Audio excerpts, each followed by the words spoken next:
Brian, appreciate you taking the time. Right away, we got to ask you, all these rumors, Tom Thibodeau's going to Chicago. This is part of the master plan, and that's where LeBron's going. Can you add or subtract at all from some of the rumors? Well, I'm not so sure that there's a master plan for him to go to Chicago that involves Tom Thibodeau.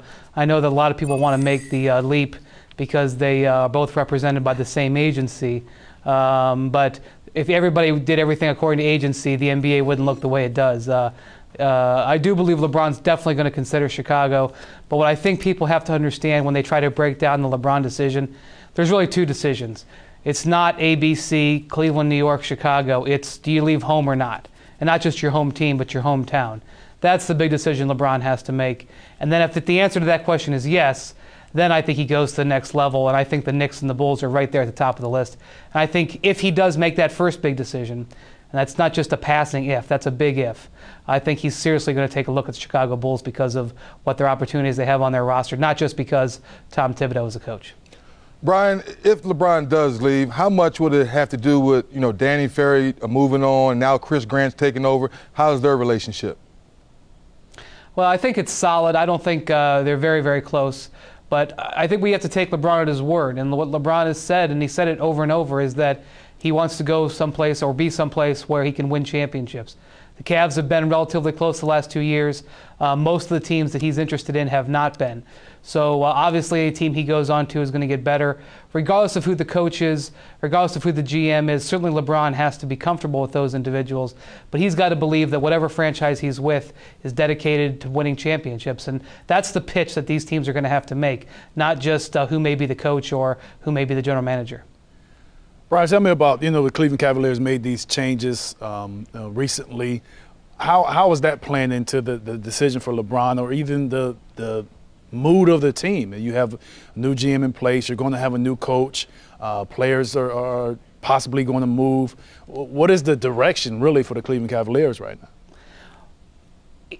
I think what's happened at this point is Dan Gilbert stripped everything away. He's basically put himself at the table with LeBron. It was Dan Gilbert who decided to fire Mike Brown after 2 60-win seasons. It was Dan Gilbert who decided that he and Danny Ferry couldn't have the same arrangement as far as power sharing and let Danny Ferry walk away from the table. It's Dan Gilbert who's conducting the front line of the coaching search right now, and it'll be Dan Gilbert who's sitting across from LeBron when he presents him the contract offer on or about July 1st.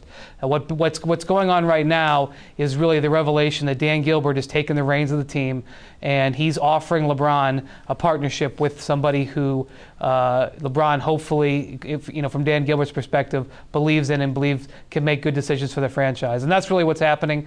The collateral damage of that has been Danny Ferry and Mike Brown losing their jobs. It may mean trades. Mo Williams and Delonte West are two guys the Cavs are looking to move. It may mean other moves that are both impactful and maybe minor. But I think that's really what we're getting down to here. It's Dan Gilbert trying to make his pitch directly to the heart and mind of LeBron James. This is how I'm going to do things. It's my team, and I want you to join me. Okay, Brian, now to the stuff that surfaced the last day or two. Izzo leaving Michigan State, possibly coming to the Cleveland Cavaliers. Supposedly Dan Gilbert has officially put that out there. How true is that?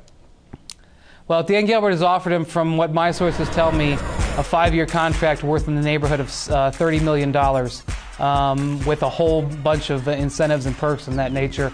He had made the offer to him over the weekend, and Tom Izzo is mulling it right now.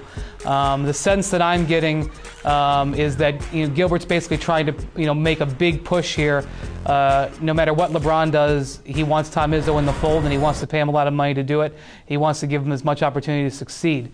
But the word that I'm getting from everybody who I know that has talked to Tom Izzo or is close to Tom Izzo, they don't believe he's going to take the job. And they believe that even if he wanted to, there's no way that he could accept a position leaving a great situation in Michigan State, who have a great team coming back next year, going to be one of the top 3 teams probably in the preseason rankings, that he could not leave a position like that, even for doubling his salary, without knowing that LeBron James is going to be with the Cavaliers. And what I know about LeBron and what he said to me with his own lips and what I've heard is that LeBron is not going to make anything or make any promises before July 1st. So this is a chicken and egg situation. Dan Gilbert is trying to buy his way through that with a big contract offer, and Tom Izzo's kicking it around. But nobody that I've talked to yet really believes Tom Izzo's taking that job without knowing about what LeBron's going to do.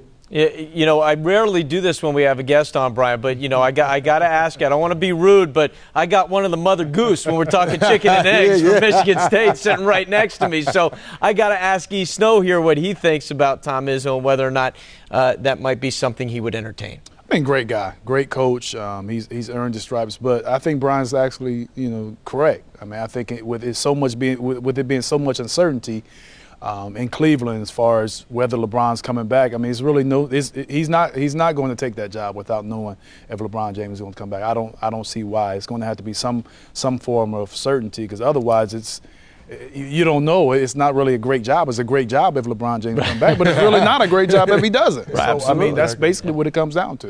All right, Brian, one more question. You know, I asked Casey Johnson this about what's going on in Chicago, and I want to ask you the same thing. What is the mood in Cleveland right now? I mean, they're writing songs and doing tributes to this guy to try and keep him in town. How's everybody dealing with the LeBron sweepstakes?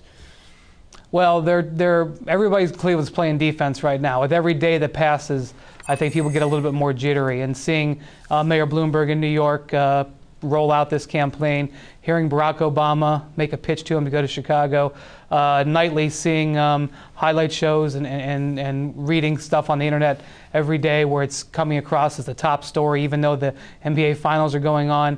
It's making the whole city very nervous. You have to understand that this is a city that lost its #1 love already in sports once, when the Cleveland Browns moved away in 1995. Yep. And that's left a scar here. And so already it's a self-loathing city, as E. Snow can tell you about.